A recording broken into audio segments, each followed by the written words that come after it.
Hello, welcome to RajaReads. I'm Masood Raja, and on this channel I introduce you to books from different parts of the world, both academic and creative, and sometimes I also share my thoughts about certain reading strategies.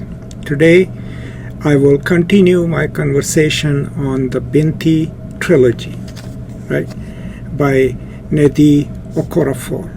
I had previously recorded a brief introduction to the first novella in this trilogy, which was just entitled Binti. Today I'll be talking about the second novel in this series, which is called Binti Home by Nnedi Okorafor.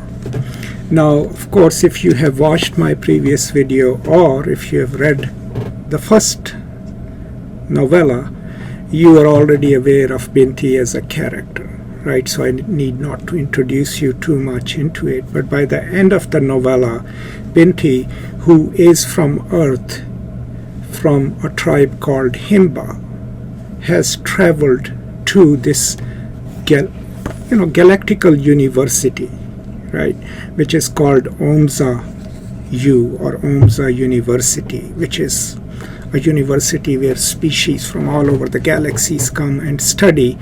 She is the first of her kind, and she has left her home without the permission of her family, her very insular clan, and she has entered this world. And then she has a certain experience on the ship, which is attacked by Meduse, who are these jelly-like beings, and they have been historically in conflict with the other dominant species in the galaxy, as well as on Earth, who are humanoids, but they are called Kush, right? And by the end of the story, she mediates peace between the Kush and the Meduse, right? And in the process, she also befriends Oku, who is a Meduse who studies with her at the university. So that's kind of the end of the first novella. Now we already know that she has been altered by the Meduse. They have introduced their DNA in her, so her hair has turned into these 10 long tentacles, right? And by the end of that novella, she is eager to go back home. Now Binti Home is her journey back to Earth, to her people. But the main concern in this is whether or not she'll be accepted by her own people, right? She is an outsider, and she takes Oku with him as an ambassador to Earth and to Kush people, because a truce has been signed. So as expected, when she gets back, they are given a warm welcome, but she knows that there are tensions between her and her family. And they come out in a meeting where she gets mad at them. She's also struggling with these fits of anger, which is because of the Meduse DNA, right? She's still figuring it out, but she's not the same person who had left Earth. That much she knows. But she's planning to go on her traditional tribal pilgrimage into the desert with her friends. But something interrupts it, and that is that desert people who come to their house and basically invest it, they come and they insist that she should go with them for a fortnight. That is when she learns that the woman who is leading that expedition is actually her grandmother, and she is of the desert people, and that her father had come from there too, but he had never really taken pride in that. Now, the internal prejudices of Himba are also made really visible. That's why it's a brilliant novel, because it doesn't offer Himba or any other culture as this, romantic culture in harmony. The culture is in harmony, but it's patriarchal, right? But also it sees other people as lower than themselves, like they see the desert people as these savages, just as the Kush see the Himba as these cowardly, savage people, right? So those prejudices become very pronounced, but they allow her to go with the desert people. The reason for that is because Binti has seen the night masquerade. Now remember, now masquerades are very crucial in African storytelling. If you have read Things Fall Apart, you will see the scene when the masquerades come out, right? They represent the spirits of the ancestors. They represent fear, love, wisdom, right? They're usually performed by people, but who they are part of a secret society. But women are not supposed to see the night masquerade, but she sees him. And the desert people know it, and they come and say, she has seen the night masquerade. She needs to come with us, right? And they take her. So this is another journey for Binti, of exploration, of cultures around her, but of also herself, right? She doesn't yet know that she's also part the desert people. But in the process, she also learns that the desert people are not necessarily savages. They call themselves Nnedi Okorafor.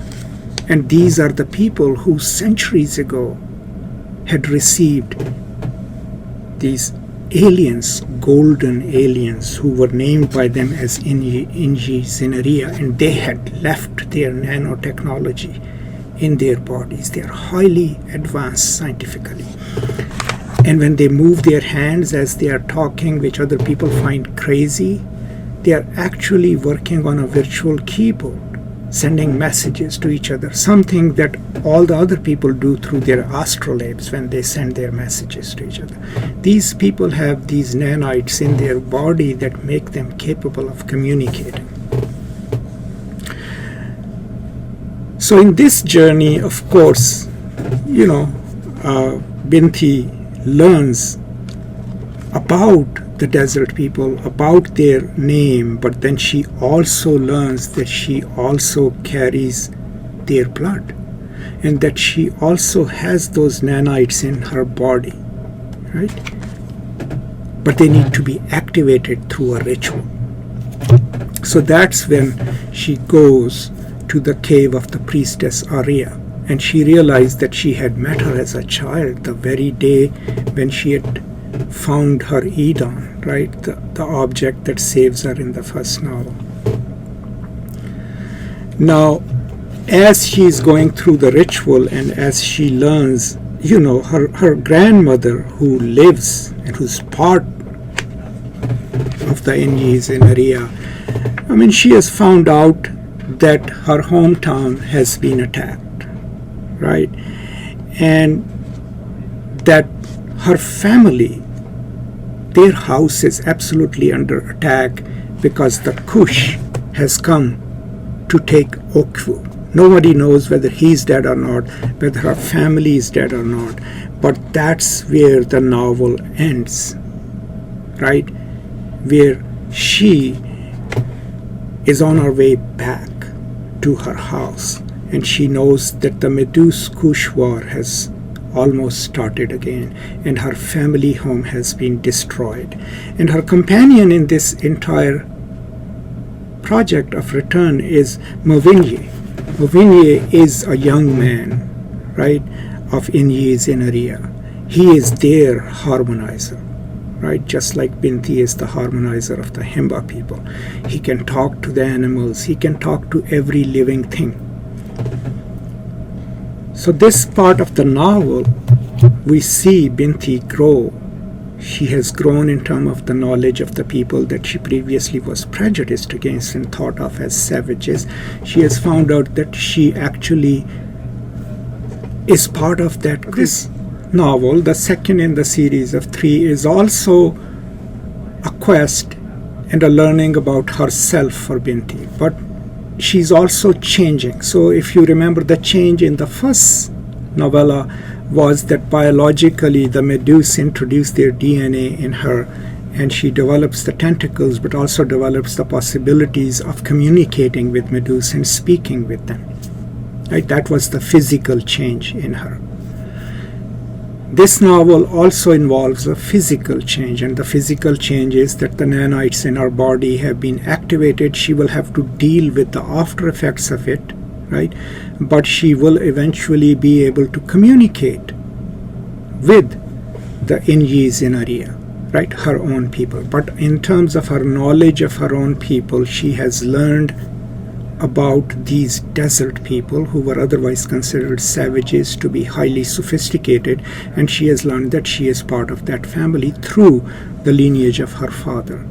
So in both senses, physically she is transformed, mentally she is transformed, and her knowledge of self is growing.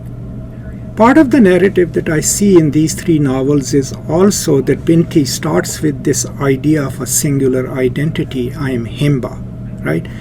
But increasingly her identity becomes more